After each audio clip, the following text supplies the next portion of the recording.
Hello friends, இன்றைக்கி சூப்பரான மத்தியானுடைய லஞ்சை பார்ப்போமா? எவ்வளோ சூப்பராக இருப்பாங்க. இன்றைக்கி புளிசாதம் பண்ணியிருக்கேன். நல்லா கோயில் புளிசாதம் மாதிரி அவ்வளோ அட்டகாசாக இருக்கும். உங்களுக்கு இதை பாருங்க, வேர்க்கடலாம் போட்டு சூப்பராக பண்ணியிருப்பேன். பார்க்க அவ்வளோ டேஸ்ட்டு. உண்மையாகவே ஒரு வாட்டி நீங்கள் சாப்பிட்டீங்கன்னா விடவே மாட்டீங்க.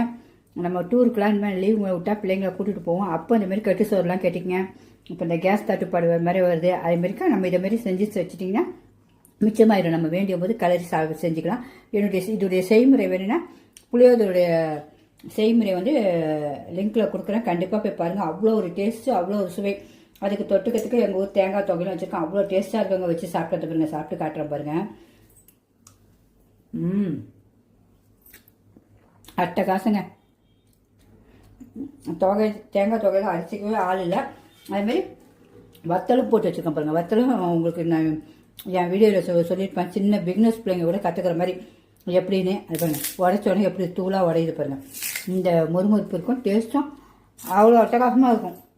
கண்டிப்பாக பிடிச்சிருந்தா லைக் பண்ணுங்கள். அதுக்கு தொட்டுக்க நாத்தங்காவும் நம்ம வீட்டில் செஞ்ச ஊறுகாய் தான். அதுவும் நம்ம லிங்க்கில் இருக்கும். கண்டிப்பாக செஞ்சுருக்கேன், அதை போய் பாருங்கள். எல்லாமே இப்படி வீட்டில் இருக்க பொருள் தான் ஹெல்த்தியாக சுவையாக செஞ்சு சாப்பிடுவேன். பிடிச்சிருந்தா கண்டிப்பாக லைக் பண்ணுங்கள். எல்லாம் சாப்பிட்டு நமக்கு எதாவது வேணும். கண்டிப்பாக ஸ்வீட் இன்னைக்கு நம்ம ஊர் கடலை மிட்டாய் அவ்வளோதான். இதோட போதும். இதோட சூப்பராக சாப்பிட்டாலே நம்மளுடைய வயிறு சூப்பராக நிறைஞ்சிடும். ஓகே ஃப்ரெண்ட்ஸ், பிடிச்சிருந்தா கண்டிப்பாக லைக் பண்ணுங்கள். சிம்பா நியூஸ் சேனலுக்கு சப்ஸ்கிரிப்ஷன் பண்ணிடுங்க. ஓகே, பாய்.